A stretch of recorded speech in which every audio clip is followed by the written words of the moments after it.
Objetividad, relativismo y verdad. Escritos filosóficos 1. Por Richard Rorty. 6. Primera parte. Capítulo 4. Pragmatismo sin método. El pragmatismo norteamericano ha oscilado en el curso de 100 años entre el intento de elevar el resto de la cultura al nivel epistemológico de las ciencias naturales y el intento de nivelar las ciencias naturales en paridad epistemológica con el arte, la religión y la política. C.S. Peirce pensó en alguna ocasión que trasladaba los métodos de la ciencia de laboratorio a la filosofía y a veces, al estilo luego puesto de moda por Russell, afirmó deducir todas sus concepciones filosóficas de los resultados de la lógica matemática. Pero en otras ocasiones subordinó a la lógica a la ética y finalmente a la estética y protestó contra el positivismo de sus adversarios nominalistas. A veces William James se presenta como un filósofo duro, empírico enamorado de los hechos puros y del detalle concreto, pero otras veces, especialmente en la voluntad de creer, queda claro que su principal motivo es situar la creencia de su padre en la sociedad como forma redimida del hombre, en pie de igualdad con las teorías de las ciencias duras.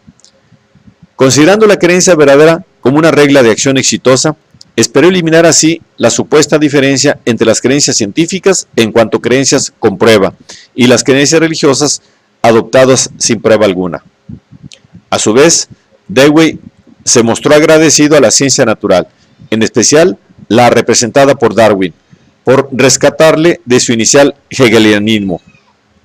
Pero Hegel le había enseñado a, en expresión que tomó prestada de Mallory Green, considerar la historia como nuestro fenómeno básico y sacar el mundo de la ciencia como caso límite de la realidad histórica. Los críticos positivistas de Dewey pensaron que la insistencia de éste en que todo podía volverse científico no hacía más que parecer no científica la ciencia, debilitando el contraste entre ella y el resto de la cultura.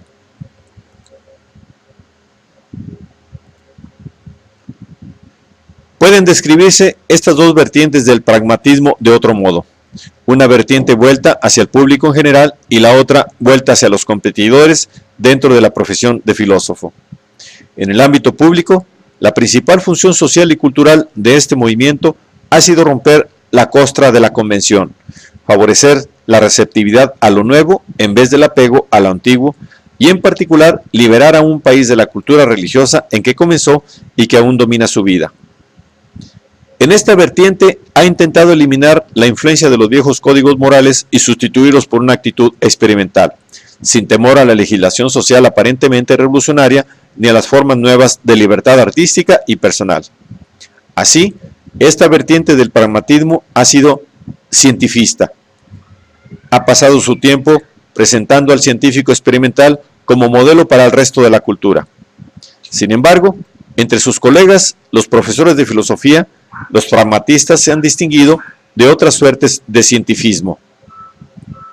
El utilitarismo, el empirismo, de los datos de los sentidos y el positivismo lógico. En la comunidad filosófica se conoce a los pragmatistas como holistas.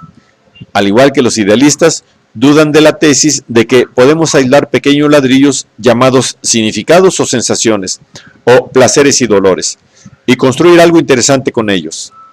De forma prominente, comparten las dudas de los idealistas hacia la ética de que la verdad es la correspondencia con la realidad.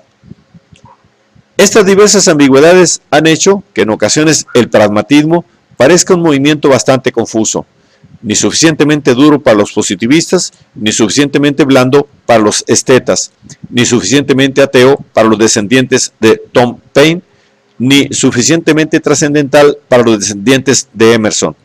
Una filosofía para diletantes. Como ha señalado David Hollinger, el cliché de que el pragmatismo era la filosofía de la cultura norteamericana dejó de oírse de repente alrededor de 1950, justo antes de la muerte de Dewey. Fue como si el pragmatismo hubiese quedado aplastado entre Tillich y Carnap, las piedras de molino superior e inferior.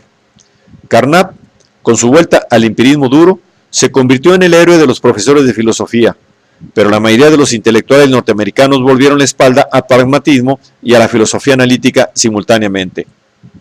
Empezaron a poner sus ojos en Tillich o Sartre o Marcuse o en otro filósofo que pareciese más profundo y más ambicioso intelectualmente que el liberalismo antiideológico de Güellano, en el que habían sido educados. El liberalismo había llegado a parecerles, en el mejor de los casos, aburridamente trivial y en el peor, una apología defensiva del status quo. En mi opinión, este liberalismo antiideológico es la tradición más valiosa de la vida intelectual norteamericana. Tenemos una gran deuda hacia Sidney Hook por sus esfuerzos sostenidos y valerosos para mantenerlo vivo, en un periodo en el que se ha puesto de moda su rechazo. No obstante, en lo que sigue voy a argumentar contra algunas de las técnicas que ha utilizado Hook para ello. En particular, creo que se equivocó en optar por la vertiente del pragmatismo de apliquemos el método científico a toda la cultura, frente a la de reconozcamos una continuidad preexistente entre la ciencia, el arte, la política y la religión. La adopción de esta táctica por Hook, su identificación del liberalismo con el ser científico o con el uso de la inteligencia, le condujo a dos posiciones que en mi opinión los pragmatistas deberían evitar. En primer lugar, se ha vuelto más positivista de lo necesario. La filosofía pospositivista de la ciencia, que Clark Gilmore ha denominado el nuevo espacio borroso, el denominador común de, por ejemplo, Kuhn, Hess y Harré, ha dejado de lado esa explicación del método científico. En segundo lugar, le ha llevado a ser más antagónico hacia la filosofía continental, y en concreto la heideggeriana, de lo necesario. Creo que desarrollando la otra vertiente del pragmatismo, la vertiente holista y sincretista, se puede defender mejor el liberalismo, realizar una mejor defensa de la ilustración por utilizar el título del ensayo de Hook sobre Polanyi, que, intentando aislar la esencia de la ciencia, veamos el siguiente pasaje del ensayo de Hook de 1955 titulado Naturalism and First Principles. Lo que afirmo es que lo que hace que cualquier razón en la ciencia sea una razón válida para creer en una hipótesis no es histórico, sino invariable en todos los periodos históricos en el crecimiento de la ciencia. Pero el que una razón sea una razón firme para creer en una hipótesis varía con la presencia o ausencia de otras vistas y las pruebas de ellas. Hook establece aquí una distinción entre la lógica del método científico, que se pronuncia sobre la validez, y los diversos factores históricos que influyen en la elección de teorías en una determinada etapa de la indagación, y que constituyen su fuerza. Esta es precisamente la distinción que, en las décadas posteriores a este trabajo de Hook, se ha vuelto cada vez más dudosa gracias al holismo pragmatista, bastante irónicamente, de Quine y Kuhn. Estos escritores pusieron en claro las dificultades que supone mantener separados el lenguaje y el mundo, la teoría y la evidencia, como deseaban hacer los positivistas.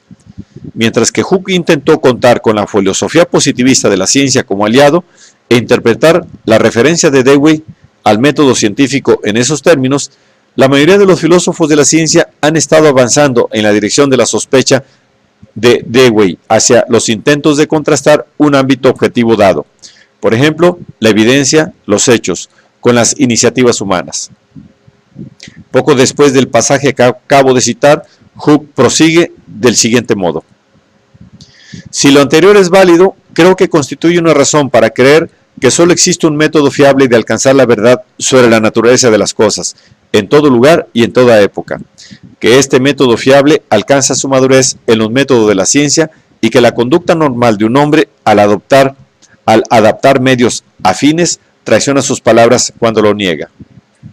El naturalismo, en cuanto a filosofía, no solo acepta este método, sino también las generalizaciones amplias que se establecen mediante su uso, a saber, que la presentación de todas las cualidades o acontecimientos depende de la organización de un sistema material en el espacio-tiempo y que su aparición, desarrollo y desaparición están determinados por los cambios en esas organizaciones. Voy a denominar cientificismo. Voy a denominar cientifismo la afirmación de que existe semejante método fiable y naturalismo las generalizaciones amplias que ofrece Hooke. Al redefinir el naturalismo de este modo, puedo decir que la otra vertiente, holística, del pragmatismo, deseará ser naturalista sin ser cientifista. Desea retener la cosmovisión materialista que típicamente constituye el trasfondo de la autoconciencia liberal contemporánea, absteniéndose de afirmar que esta concepción ha sido establecida por un método y mucho menos por un método fiable para alcanzar la verdad sobre la naturaleza de las cosas. Si se entiende que el núcleo del pragmatismo es su intento por sustituir la noción de creencias verdaderas como representaciones de la naturaleza de las cosas y concebirlas en cambio como reglas de acción exitosas, resulta fácil recomendar una actitud experimental y falibilista, pero difícil aislar un método que encarne esta actitud. Por difícil que pueda resultar, hay una obvia tentación de hacerlo, pues los pragmatistas desearían tener un palo con el que golpear a las personas que se niegan a compartir su naturalismo, una vez se ha privado a sí mismo de la capacidad de decir que sus antagonistas no establecen correspondencia con la naturaleza de las cosas. La afirmación de que los antinaturalistas se comportan de manera irracional o no utilizan la inteligencia parece la alternativa obvia, pues esta sugiere que existe un terreno neutral en el que pueden encontrarse naturalistas y antinaturalistas y vencer los primeros. A menos que exista semejante terreno, acecha el espectro del relativismo. Así, desde que empezó a parecer dudosa la correspondencia con la realidad, se ha utilizado la racionalidad como sustituto.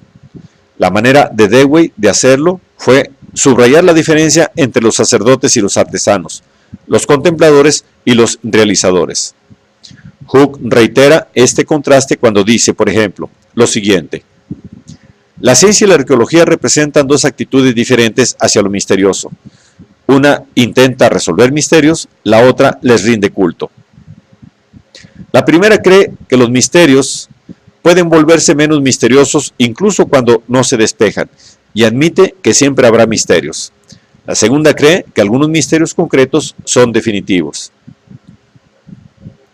Esta distinción enlaza con la existente entre lo cognitivo y lo no cognitivo, como cuando Hooke afirma que todo el conocimiento que tienen los hombres es conocimiento científico, y cita con aprobación la observación de que si hemos de denominar verdad a los enunciados científicos, hay que llamar de otro modo a los enunciados religiosos. Medios de consuelo, quizás. Si se utiliza verdad en ese sentido de contraste, obviamente estamos muy lejos de la voluntad de creer y de la actitud liberal que concibe la religión y la ciencia como formas alternativas de resolver los problemas de la vida, diferenciadas por el éxito o el fracaso más que por la racionalidad o irracionalidad.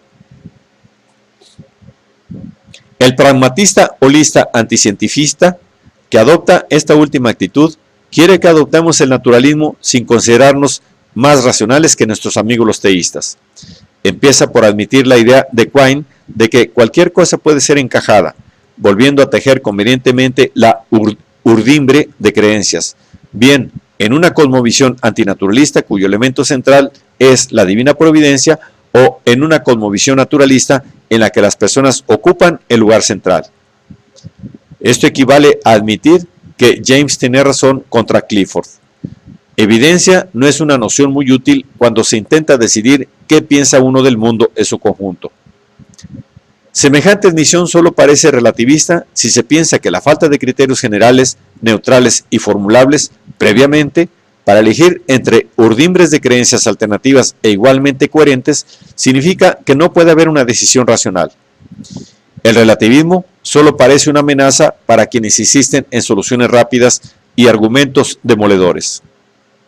Para el holista, basta confrontar el naturalismo y el antinaturalismo a la antigua usanza, conocida y no concluyente. Si se desecha la idea de que existe un terreno común llamado la evidencia, aún estamos lejos de decir que la urdimbre de una persona es tan buena como la de otra. Aún se puede discutir la cuestión en todos los viejos terrenos conocidos, resaltando de nuevo todos los detalles concretos, todas las diferentes ventajas y desventajas de ambas concepciones. Se hablará sobre el problema del mal, del efecto entontecedor de una cultura religiosa sobre la vida intelectual, de los peligros de la teocracia, de la potencialidad de la anarquía en una cultura secular, de las consecuencias tipo un mundo feliz de una moralidad utilitaria y secular. Se confrontará la vida de nuestros amigos y conocidos seglares y religiosos. En resumen, haremos justamente lo que las nuevas perspectivas borrosas en filosofía de la ciencia dicen que hacen los científicos cuando se discute una propuesta relativamente a gran escala de cambio de la representación de la naturaleza, o de parte de esta. Ensayaremos una y otra vez a la espera de que ambos lados vuelvan a tejer algunas de sus convicciones y que pueda surgir algún consenso. En nuestra cultura hay una diferencia sociológica entre los naturalistas y los antinaturalistas. Los primeros, por término medio, han estado más tiempo en la escuela y han conocido más libros. Son más rápidos en desarrollar las implicaciones de las concepciones que prefieren y en encontrar objeciones a las que no prefieren.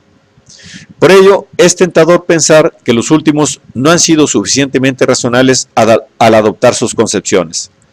Los antinaturalistas atípicos, aquellos que encajan perfectamente, por ejemplo, como profesores de física o filosofía, en el moderno mundo de la racionalidad, medios fines, pero para cuya vida sigue siendo central la creencia religiosa, son acusados por los naturalistas científicos como Hooke de esquizofrenia intelectual, o de aplicar un método los días de entre semana y otro los domingos. Pero esta acusación presupone que deberíamos formular principios metodológicos generales, que es nuestro deber tener una concepción general sobre la naturaleza de la indagación racional y un método universal para establecer la creencia. No está claro que tengamos semejante obligación. Tenemos el deber de conversar unos con otros, de dialogar sobre nuestras concepciones del mundo, de utilizar la persuasión en vez de la fuerza, de ser tolerantes con la diversidad, de ser vergonzosamente falibilistas. Pero esta obligación no es la misma que la de tener principios metodológicos. Puede ser útil, en ocasiones lo ha sido, formular estos principios. Sin embargo, a menudo es una pérdida de tiempo, como en los casos del discurso del método de Descartes y los métodos inductivos de Mill. A menudo el resultado es tan solo una cadena de trivialidades, encadenadas de forma que parezcan un algoritmo. El consejo de beneficiarse del ejemplo de una pieza de indagación de considerable éxito tiene sentido si significa lo siguiente: examinar el resto de nuestras creencias y ver si las creencias nuevas que se han adquirido a consecuencia de ese éxito no sugieren algunos reajustes útiles. Esta fue una de las cosas que dijeron los admiradores de la ciencia nueva a los ortodoxos de los siglos XVII y XVIII. Pero desgraciadamente, estos admiradores también pensaron que se podría aislar el método utilizado por la ciencia nueva. Hicieron algunos buenos ensayos de descripción de semejante método, pero creo que la historia de la epistemología muestra que ninguno de sus intentos resultó, y el triunfo de las nuevas perspectivas borrosas muestra que la filosofía de la ciencia no prosperó cuando fracasó la epistemología. El consejo de ver si puede resultar o no el retejido de nuestra urdimbre de creencias en una mayor capacidad de resolver nuestros problemas no es el consejo de formular principios epistémicos. Un consejo conduciría al otro si la experiencia hubiese demostrado que el tener una concepción epistemológica consciente era siempre un instrumento eficaz para readaptar las creencias viejas en las nuevas. Pero la experiencia no demuestra esto, como tampoco lo contrario. El tener principios epistémicos generales no es intrínsecamente más bueno o malo que el tener principios morales, el género mayor del cual los principios epistémicos son una especie. La implicación del experimentalismo de Dewey en teoría moral es que es necesario mantener un recorrido constante de ida y vuelta entre los principios y los resultados de la aplicación de estos. Es preciso reformular los principios para que encajen en los casos y desarrollar la sensación de cuándo hay que olvidar los principios y confiar solo en la práctica. Las nuevas perspectivas borrosas en filosofía de la ciencia nos dicen que el aparato de la lógica de la confirmación se interpuso en la comprensión de cómo había funcionado la ciencia. Esta es una afirmación plausible, aunque no evidente de suyo. Como tal, se parece a la afirmación que hizo Dewey en Naturaleza Humana y Conducta, un libro que ha sido hábilmente defendido por Hooke contra quienes lo encontraron borroso. En él, Dewey afirmaba que el intento tradicional de definir los problemas morales en términos de oposiciones entre principios kantianos y utilitarios constituía un obstáculo para la comprensión de la deliberación moral. Su argumento básico era que el uso de medios nuevos cambia los fines, que solo conoces lo que deseas después de haber conocido los resultados de tus intentos por conseguir lo que antes pensabas que deseabas. De forma análoga, la filosofía de la ciencia post-positivista ha venido diciendo que solo conocemos lo que se considera científico en un determinado ámbito, lo que vale como una buena razón para el cambio de teoría, sumergiéndonos en los detalles de la situación problemática. Según esta concepción, quien ostenta un método científico ahistórico, un método para juzgar la validez más que la mera fuerza, está en pie de igualdad con el titular ideal de silogismos prácticos, con la persona que conoce de antemano qué resultados desea y no necesita adaptar sus fines. Semejantes idealizaciones pueden ser heurísticamente útiles en ocasiones, pero no tenemos una obligación especial de construirlas. Esta comparación de Dewey acerca de la moral con las nuevas perspectivas borrosas en la ciencia me lleva a una formulación final de mis dudas sobre el uso que hace Hooke de la noción de método científico. Hooke desea que esta noción se extienda tanto como la moral y la política, pero no desea que se extienda hasta, por ejemplo, la teología de Tillich. Dudo que pueda hacerse. Si la extendemos hasta la moral y la política, tendremos que englobar casos en los que no estamos eligiendo entre hipótesis alternativas sobre lo que no nos procurará lo que deseamos, sino entre redescripciones de lo que deseamos, de cuál es el problema y de cuáles son los materiales disponibles. Tendremos que englobar el tipo de casos que subrayan los kuhnianos en la historia de la ciencia, casos en los que cambia la descripción del problema a resolver, cambiando así el lenguaje de observación utilizado para describir la evidencia. Esto no quiere decir que no podamos describir retrospectivamente los problemas y los datos de todas las épocas anteriores en un único vocabulario actualizado que sirva de medida común. Pero la capacidad de medir en común mediante intuición, la capacidad de decir que lo que Aristóteles buscaba era lo que encontró Newton, o que lo que intentaban los plebeyos romanos era lo que luego consiguió el United Automobile Workers, no debe llevarnos a intentar describir que nuestros antepasados favoritos utilizaban el método observacional hipotético deductivo, como Hooke caracteriza en ocasiones la investigación científica. La descripción que hace Dewey del progreso moral y científico es más parecida a la descripción que hace alguien de cómo consiguió pasar de los 12 años a los 30, un caso paradigmático de experimentación esforzada, que a una serie de lecciones entre teorías alternativas sobre la base de los resultados de la observación. Permítaseme volver ahora a lo que he definido como la segunda desventaja de la estrategia científica de Hooke. Se trata de su tratamiento de diversas figuras actualmente agrupadas bajo el rótulo de filosofía continental. Tillich es un ejemplo adecuado con el que empezar, pues es el que Hooke ha examinado con más detalle. Pero tengo otra razón, autobiográfica, para examinar a Tillich en este contexto. Hace años me encargaron impartir un curso sobre filosofía de la religión. Buscando algunos libros interesantes sobre los cuales disertar, escogí, entre otros, Una fe común, de Dewey y la dinámica de la fe, de Tillich. Tras componer un programa con límpidas divisiones pequeñas, filosofía analítica de la religión, filosofía pragmatista de la religión, filosofía existencialista de la religión, filosofía fideísta de la religión, etc., se me planteó un problema. Cuando realmente me puse a escribir las disertaciones, no podía haber diferencia alguna entre la pragmatista y la existencialista, entre Dewey y Tillich. Mi programa empezó a parecer de pronto repetitivo, pues mis conferencias hacían que Tillich sonara igual que Dewey y a la inversa.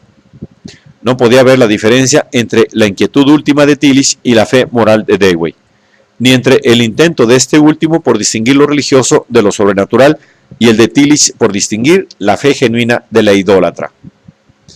El Dios más allá del Dios del teísmo, de Tillich, parecía igual que el Dios que Dewey definió como la relación activa entre lo ideal y lo real. Finalmente renuncié y les dije a mis estudiantes que debían considerar que Dewey y Tillich decían las mismas cosas a audiencias diferentes. Cuando me preguntaron por qué debían denominar a Dios a eso tan divertido de lo que ambos hombres hablaban, no pude hacer nada mejor que citar a Dewey. Una razón por la que personalmente pienso que es idóneo utilizar el término Dios para designar esa unión de lo ideal y lo real de que hemos hablado, radica en el hecho de que me parece que el ateísmo agresivo tiene algo en común con el supernaturalismo tradicional. Lo que tengo presente en especial es la preocupación exclusiva tanto del ateísmo militante como del supernaturalismo por el aislamiento humano. Sin embargo, una actitud religiosa necesita el sentido de vinculación del hombre, tanto en la forma de dependencia como de apoyo, con el mundo circundante que la imaginación siente como universo. El uso de los términos Dios o divino para expresar la unión de lo real con lo ideal puede proteger al hombre de la sensación de aislamiento y de la consiguiente desesperación o desafío. La de Dewey parecía, y sigue pareciendo, una buena manera de mantener el término Dios en nuestro vocabulario, permitiéndonos mantener algunos de los hilos en nuestro entramado de creencias que en el momento en que nos volvimos naturalistas habíamos temido tener que convertir en objeto de broma. Hooke discrepa. Nos dice que lo único que criticó en el manuscrito de una fe común era el uso que hacía Dewey del término Dios, como fe en la validez de los ideales morales. Parte de la respuesta de Dewey, afirma, fue que hay muchas personas que se sentirían perplejas, si no dolidas, si se les negase el derecho intelectual a utilizar el término Dios. No están en las iglesias, creen que lo creen, sentirían una pérdida si no pudieran hablar de Dios. ¿Por qué no debería utilizar el término? Esta respuesta es paralela a la respuesta que solía dar Tillich cuando le preguntaban por qué no cesaba de pretender ser un teólogo cristiano y se presentaba en cambio como filósofo heideggeriano. Decía, en efecto, que precisamente la tarea de un teólogo cristiano de la época era encontrar una manera de hacer posible que los cristianos siguieran utilizando el término Jesucristo, aun cuando hubiesen renunciado al supernaturalismo, como él esperaba que harían finalmente. Algunas creencias que se expresaban mejor utilizando el término Dios formaron parte del tejido de Dewey y de Tillich en el punto de sus vidas en que se convirtieron al naturalismo. Ambos se preguntaron si podían adherirse a algunas de esas viejas creencias, y ambos experimentaron diversos reentramados que les permitieron hacerlo.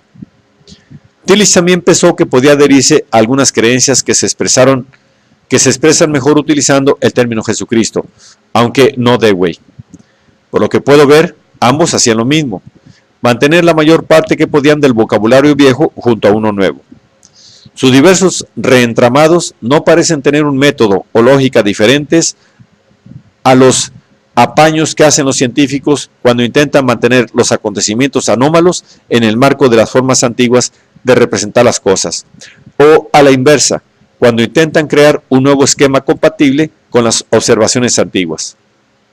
Cuando escribía Una fe común, Dewey estaba haciendo el mismo tipo de solución creativa de problemas que él consideraba ilustrado por el progreso científico moral. Así, y repitiendo mi idea anterior, no creo que se pueda extender el método científico tan lejos como Dewey y Hooke quisieron extenderlo y acusar aún a Tillich de no utilizarlo. No obstante, esto puede parecer que es una descarga demasiado fácil de Tillich. ¿Qué decir sobre un extraño uso del término ser sí mismo? Un hábito por el que con frecuencia fue criticado por Hooke. Y, en cualquier caso, ¿qué decir del uso que hace Heidegger de él? Es más fácil hacer que Heidegger se parezca a Dewey que hacer que lo parezca a Tillich. Hubiera sido mucho menos propenso, como según Hooke lo era Tillich en el debate, a responder con sinceridad manifiesta. Estoy de acuerdo con usted en todo lo que ha dicho y abrazar a Hooke como correligionario en cruzada por el santo grial del ser. Aun cuando podamos excusar a Tillich, el socialdemócrata conversador, por encontrar insuficiente el naturalismo para expresar su inquietud última, podemos considerar también a Heidegger, el hermético cuasi-nazi, otro retejedor pragmático. Para comenzar con lo que Hooke denomina la búsqueda del ser, Heidegger y Tillich habrían coincidido con Hooke y Carnap en que no vamos a encontrar una propiedad que distinga a lo existente de lo no existente, en que no deberíamos considerar que el cuantificador existencial se refiere a una actividad, lo que Austin llamaba actuar tranquilamente al ralentí de forma metafísica. Yo estoy de acuerdo con Hooke y Carnap, contra Heidegger y Tillich, en que el término ser trae más problemas de los necesarios. Hubiera sido feliz si Heidegger nunca lo hubiera utilizado y si Tillich nunca lo hubiese tomado de Heidegger. Pero no creo que el término ser fuese esencial para el pensamiento de ambos. Mi actitud hacia su uso en su obra es la misma que la de Hooke hacia el uso que hace Dewey del término Dios, en Una fe común. Es una mancha retórica, una manera errónea de presentar las propias razones. A lo sumo, su uso es una técnica para relacionarse con una audiencia. Cree que la razón por la que lo utilizó Heidegger era vincularse a una tradición que admiraba, una tradición que según él pasaba por la metafísica de Aristóteles y la lógica de Hegel. Heidegger pensó que ambos filósofos habían compartido su meta de ir más allá de lo óntico a lo ontológico y que la distinción entre ser y entes era un buen punto de partida para contar el tipo de relato sobre el Dasein que quería contar. Como escribió Hooke en 1930 sobre su año de estudiante en Alemania, los filósofos alemanes de la época consideraban al idealismo alemán no como una de entre varias alternativas lógicas posibles, sino más bien como un bien nacional, la joya resplandeciente de la corona cultural de Alemania.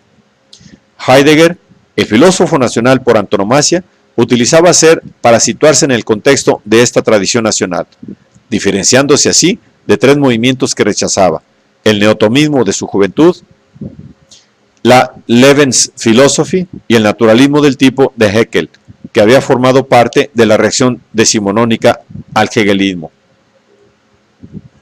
hegelianismo.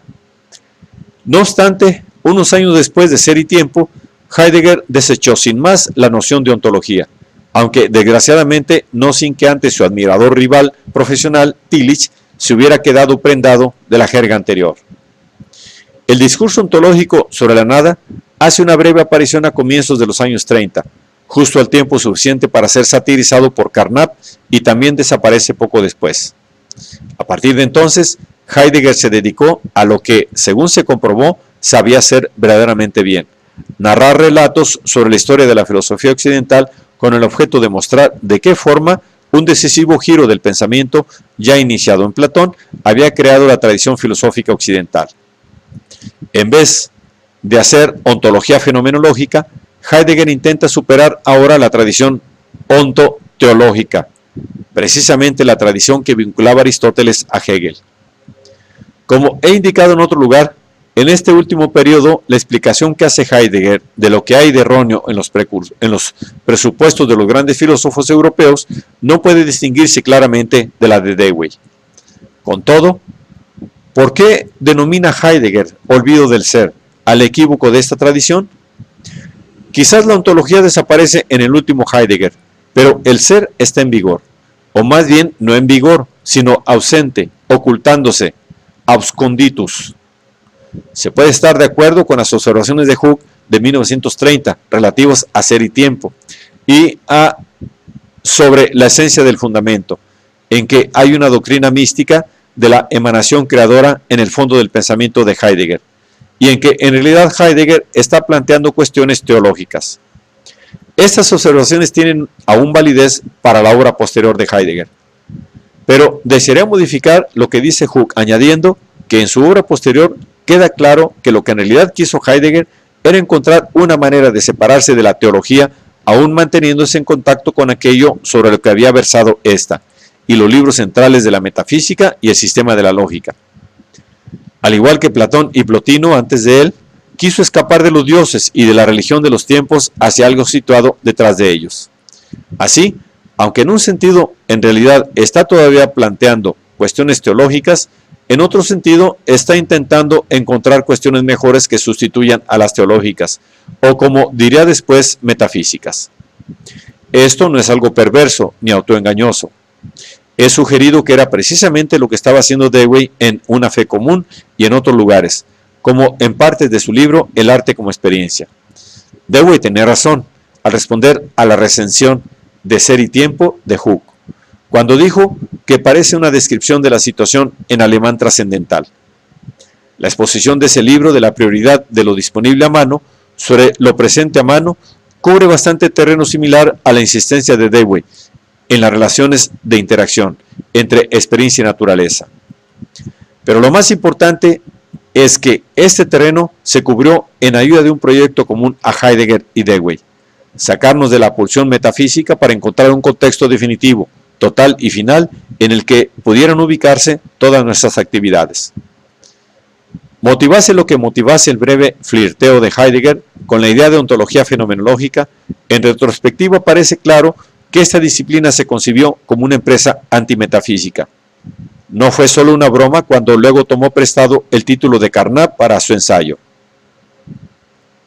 Como para Carnap, metafísica significa para Heidegger la objetable idea de una superciencia, algo que probaría que lo que Dewey llamaba ideas morales eran realidades preexistentes. Si es imaginable que hubiese estado de acuerdo con alguien, Heidegger hubiera coincidido con Dewey en que los hombres han llegado a edificar vastos esquemas intelectuales, filosofías y teologías, para probar que las ideas son reales no en cuanto a ideales, sino como realidades que existen antecedentemente. No han podido ver que al convertir las realidades morales en cuestiones de afirmación intelectual, han mostrado falta de fe moral. Lo que Heidegger nos da, y no nos da Dewey, es un tratamiento detallado de la historia de la filosofía europea que muestra cómo semejante conversión inauténtica de la fe moral en superciencia se expresó en los diversos periodos. El papel del término ser en este tratamiento llega a ser el de un hombre para lo que animó a las personas a ser metafísicas, pero no podía ser en sí un objeto de indagación cuasi científica. Este es precisamente el papel de los ideales morales de Dewey, o más exactamente el papel de lo que Dewey llama el sentido de una vinculación del hombre, tanto de dependencia como de apoyo, con el mundo circundante que la imaginación siente como un universo. Por supuesto, Heidegger objetaría cada palabra de esta cita de Dewey, pues piensa que casi todas las palabras actualmente en vigor carecen de utilidad para lo que llama el pensamiento, la actividad que sustituye a la ontología fenomenológica de su obra posterior. Piensa que nociones como ideales morales, imaginación, hombre, apoyo, etc., se han abaratado tanto por su uso en la jerede ordinaria que carecen de utilidad para el pensador. Esta es la razón por la que una parte importante de los textos del último Heidegger está en griego, un griego que se supone hemos de traducir a las especificaciones idiosincrásicas del propio Heidegger. Heidegger concluyó: hay, como retejedor de un entramado de creencias, pero también como pensador que intentó escapar sin más de las creencias, de las reglas de la acción. Quiso un lenguaje que no estuviese cincelado como instrumento de comunicación para ayudarnos a conseguir lo que deseamos, sino uno que es lo que dice, un cumplido que en una ocasión rindió al griego. Quiso descubrir un lenguaje que fuese lo más próximo posible al silencio, en vez de volver a tejer las vinculaciones entre las diversas cosas que queremos decir. Ser y Tiempo fue, como Una fe común y el primer volumen de la teología sistemática, una propuesta para enseñarnos una nueva forma de hablar, una que nos permitiera indagar sobre Dios o sobre el ser sin concebirnos como supercientíficos. La obra posterior solo espera mostrarnos cómo quedarnos convenientemente callados. Así, respondiendo a la pregunta que antes formulé, no creo que se pueda considerar a Heidegger, el último Heidegger, el más importante, como un retejedor pragmático más.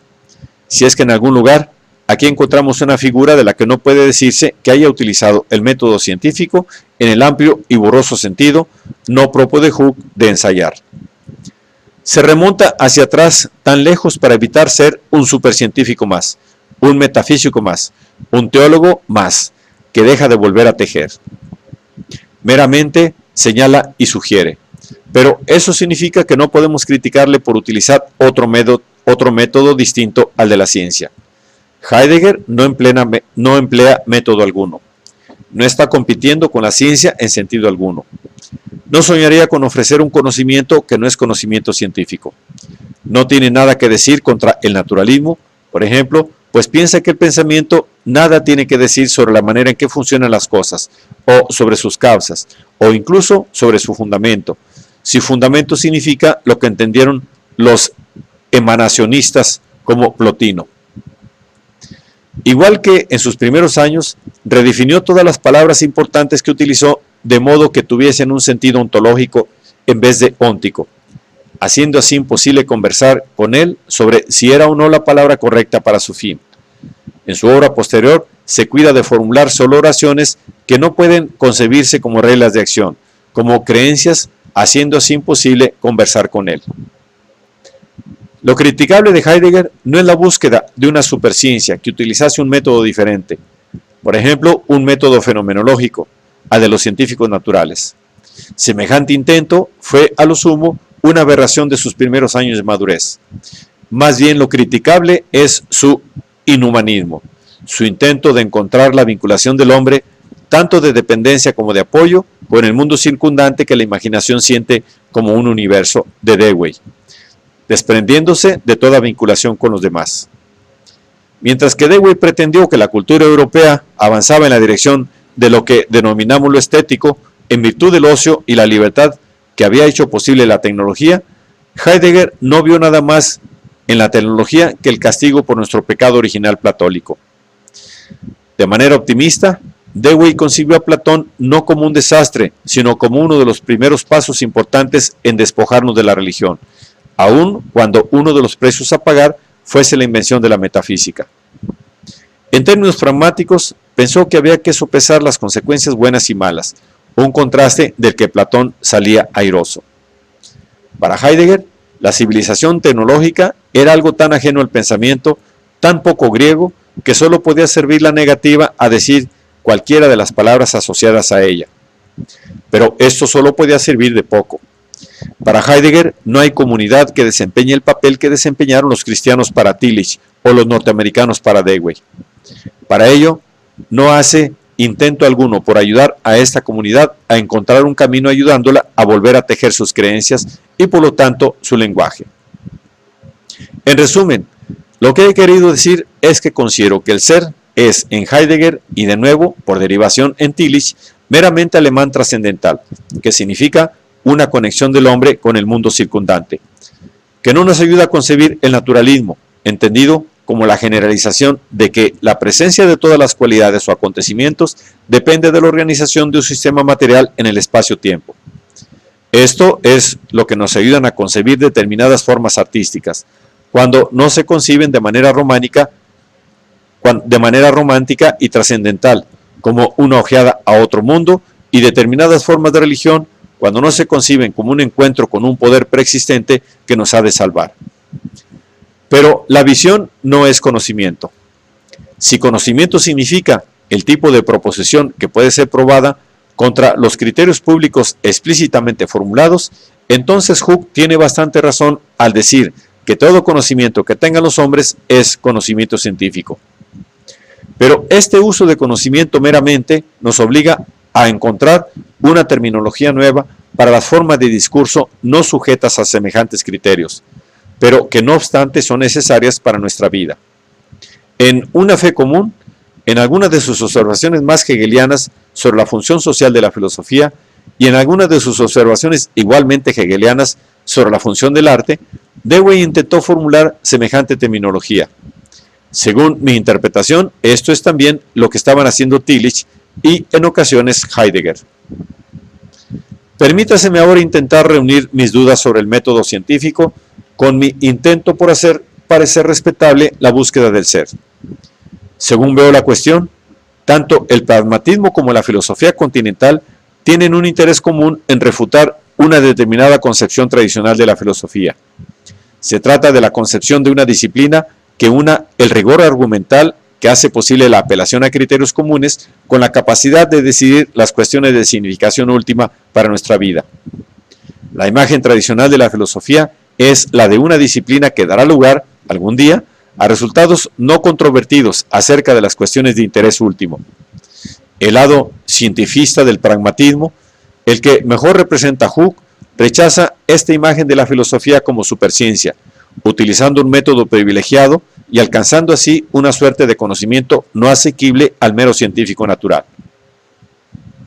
El lado holista del pragmatismo, el que mejor representa a James, rechaza la sugerencia de que bastan los resultados de las ciencias naturales para dar un sentido a nuestras vidas, y el corolario de que el intento no científico de hacer esto último es más o menos una actividad intelectual de segundo orden, que debería satisfacerse pintando cuadros o escribiendo poemas, en vez de ensayando la prosa discursiva.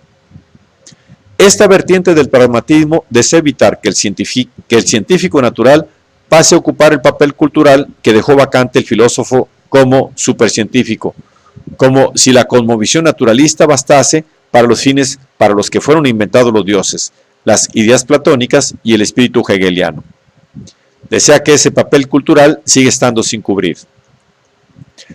La protesta de Heidegger contra la metafísica de la presencia y la de Tillich contra la idolatría comparten esta meta de refutar la idea de que o bien una superciencia o bien la ciencia normal nos van a proporcionar lo que necesitamos. Ambos conciben el positivismo y el hegelianismo como las dos caras de la misma moneda. La búsqueda de una actitud metódica sobre lo que no permite un método de transportar las técnicas de relacionar entre sí los diversos fragmentos del mundo en el intento de imaginar el mundo circundante como un universo. El tema principal de la filosofía continental de nuestro siglo ha sido crítica del presupuesto común de Hegel y Carnap, que lo que importa es ser científico en el sentido de ejecutar algún procedimiento dialéctico, inductivo, hipotético, deductivo, analítico o cualquier otro. Igual que Hooke ha rechazado el ser en nombre del método, Heidegger ha rechazado el método en nombre del ser. Sugiero que tanto Hooke como Heidegger tenían razón al rechazar lo que rechazaron, pero que en ocasiones ambos estuvieron utilizando las armas pertenecientes a la tradición a la que criticaban. Esas armas deberían abandonarse ahora. Si las desechamos, si intentamos tener un pragmatismo sin método y una filosofía heideggeriana sin ontología, creo que Tillich, James y el lado más holista y sincrético de Dewey sugieren cómo podría llevarse una vida intelectual. Se conduciría sin mucha referencia a las distinciones tradicionales entre lo cognitivo y lo no cognitivo, entre verdad y consuelo, o entre lo proposicional y lo no proposicional. En particular, no haría mucha referencia a la divisoria entre filosofía y algo más, ni intentaría asignar papeles culturales distintivos al arte, la religión, la ciencia y la filosofía. Se desprendería de la idea de que existe un tipo especial de experto, el filósofo, que trata acerca de un determinado tipo de temas, por ejemplo, el ser, el razonamiento, el lenguaje, el conocimiento, la mente. Dejaría de pensar que la filosofía es el nombre de un recinto sagrado que hay que mantener fuera del alcance del enemigo. Los profesionales de otras disciplinas no acudirían ya a los profesores de filosofía para clarificar adecuadamente sus conceptos, como el estudiante de Mary McCarthy, que después de concluir su cuento necesitó ayuda para introducir los símbolos.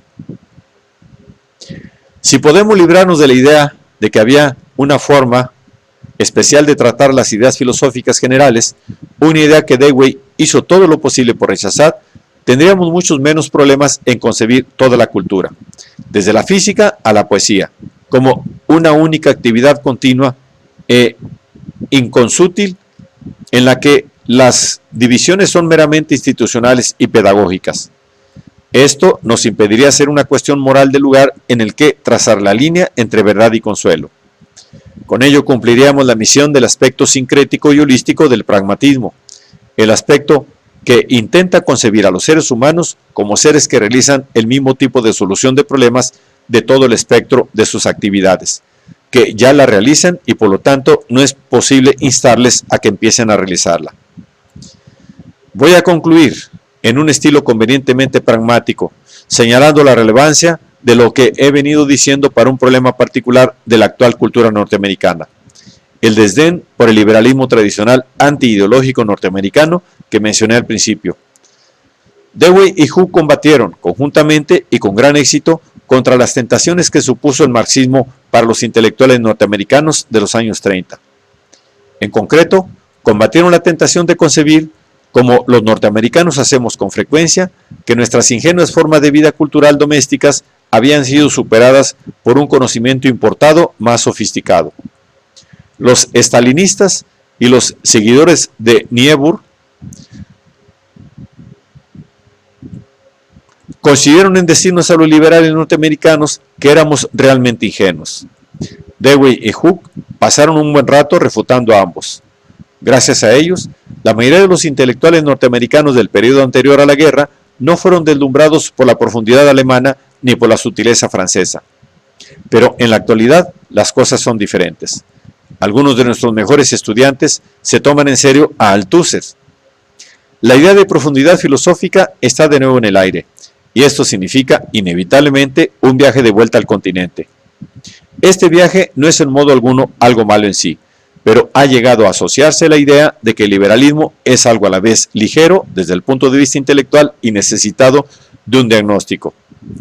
Tenemos así el lamentable espectáculo de lo que Hooke solía llamar el liberalismo convulsivo, es decir, el intento de imaginar cómo culpar de todo lo malo que sucede a los círculos dominantes en Norteamérica, unido a una específicamente filosófica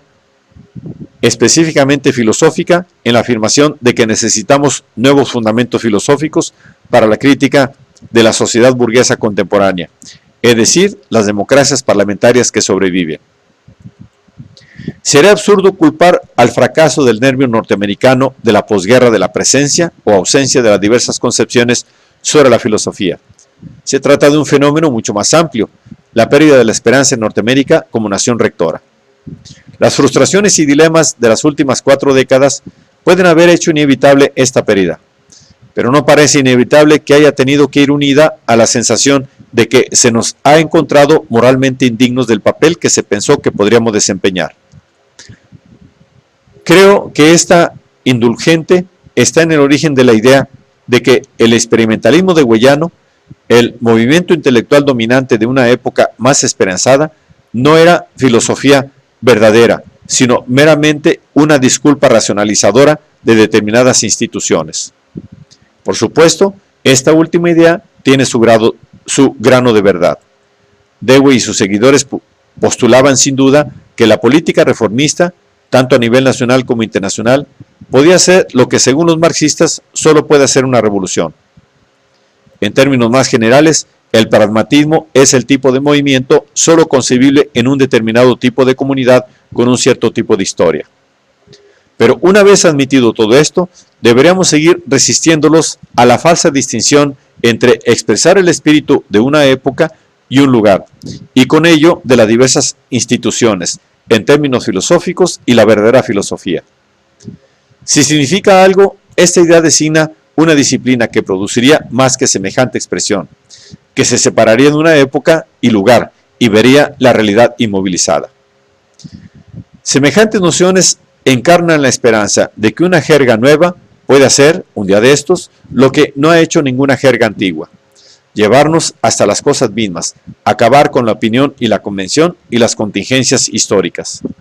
Representan el viejo sueño platónico. Dewey y Hooke ayudaron a varias generaciones de intelectuales norteamericanos a evitar incurrir en este sueño, a evitar la profundidad filosófica y volver así a los peligros concretos y detallados de su época.